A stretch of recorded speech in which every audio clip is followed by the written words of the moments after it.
Welcome to CN2 Sports. I'm Bruce Snyder. The Cards getting the Yum Center fired up last night. Over the next 30 minutes, you'll hear from the coaches and players, and we'll break down what it means for Louisville going forward. And in fact, it starts right now. The 18th ranked Cardinals snapping their two-game losing streak Wednesday, rallying from 12 down in the first half to go on and dismantle a red-hot Syracuse team 72-58. The Cards started slow, only 6 points in the first 11 minutes of the game, but a 22-9 run from the Cardinals propelled them to the halftime lead, and then U of L picked right back up in the second half, shooting 55% from the field and running away from the Orange to their eventual 14-point victory. Damian Lee led the team with 15 points. Chinanu Onuaku recorded the game's only double-double, 13 points, 15 boards. Trey Lewis, off the bench, contributed 14 points. After the win, head coach Rick Pitino praised his team's offensive effort and their ability to overcome a slow start. We were a little nervous early in the game because we were missing shots. And what I tried to tell them is that, look, go inside, paint touch. Don't start the game shooting NBA threes. Start the game paint touching and getting some movement.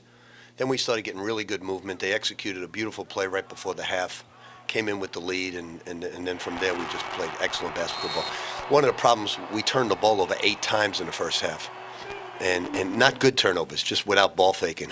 One thing that we spoke about, at halftime was just getting, ball movement, just, getting the ball reversing, making the zone shift, and that's the best way to beat a zone is, get ball movement, paint touch, find your guys that are in the middle, and when you have open shots, shoot it. So, for us, guys started knocking down shots, and I think really, like I said before, I think, once we kind of broke the lid off the basket, it was free for all. It was something we definitely needed. It was just a result of us out there playing free, enjoying playing with each other. And once we move the ball like that, everybody is able to be a threat offensively. And that's what it's about, man. It's about having fun and enjoying it, you know what I'm saying? And it helps when you have a crowd like we have that gets into it and gets us going. We definitely feed off their energy. It was a great bounce-back game. We played hard, we played smart, we played as a team, and we came out with the W.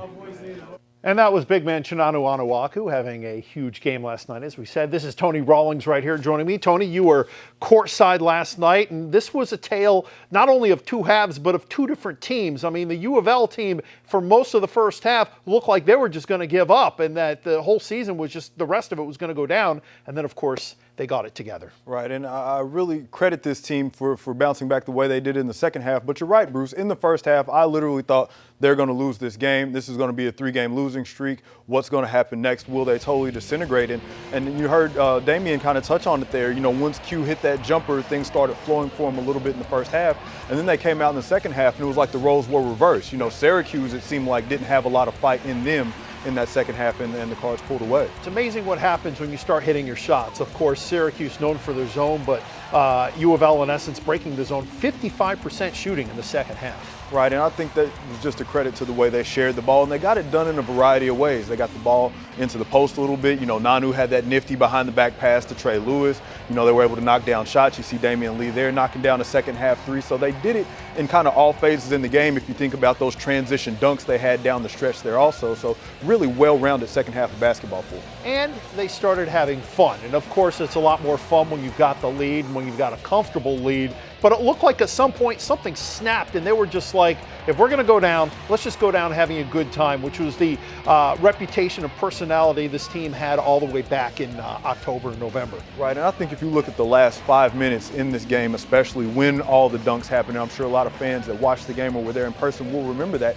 that's the type of team that this team is, just fun, freewheeling, and if you're going to leave us a long outlet pass, if you're going to let our man run untouched down the floor toward the rim, we're going to throw it up and make you look bad, and our fans are going to have a great time. And by the way, 20 wins now for the 14th consecutive season. The game turning into a high-flying highlight reel for the Cards in the second half. Dunk after dunk, dunk you very much, keeping the crowd involved with the players having fun. Chinanu Onuaku slamming down 2 of his 13 points, but it was freshman guard Donovan Mitchell and sophomore forward Jalen Johnson who stole the show with a flurry of alley-oop jams. Almost more importantly than giving the Cards a point cushion, the dunks helped reassure the Louisville fan base that their team, despite no tournament future, is not losing their high spirits as the season winds down. I don't think that we really fell into the fact that we weren't playing in the postseason. We just didn't close out 2 close games.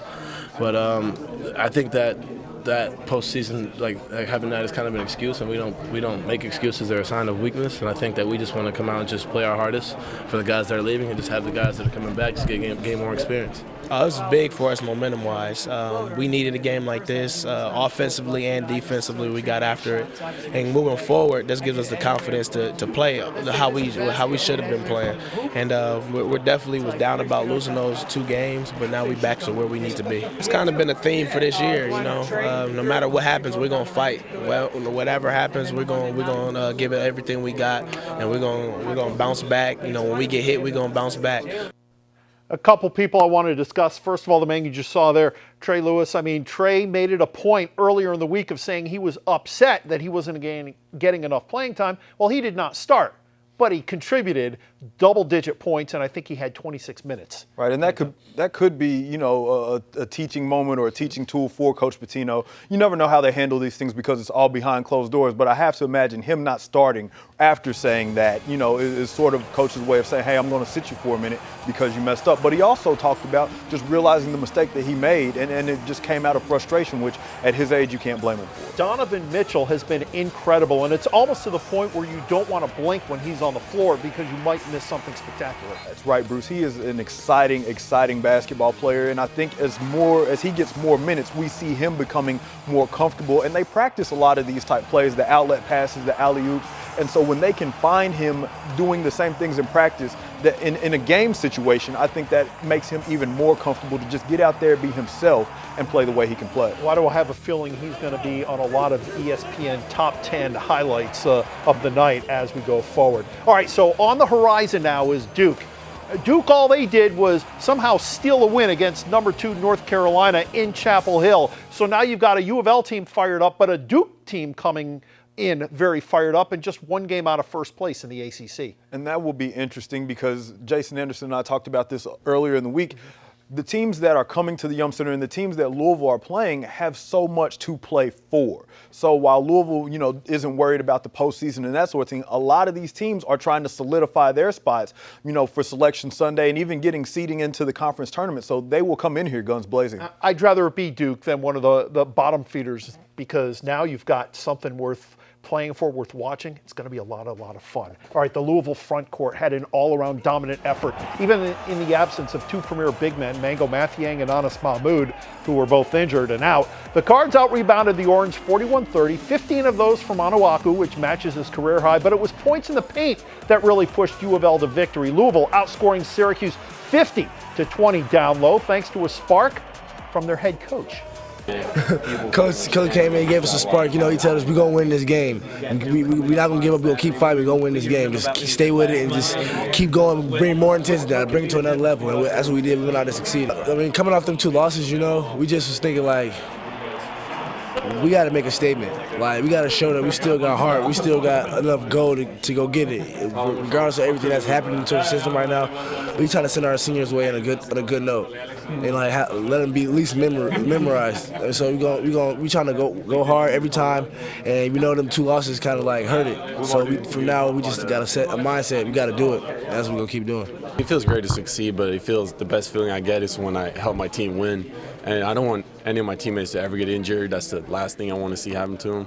But when something like that happens, I feel like I'm ready. So when coach needs me to step up, I feel like whenever he decides to put me in the game that I can contribute and have an impact on the game. I've been doing a lot of great things in practice, and the coach has been telling me, you know, whenever you're opening the post, we'll get you the ball. Just make your move. Like, no one will block your shot. So most of the times you either get fouled or you'll score. So that's just been my mentality, them telling me those things.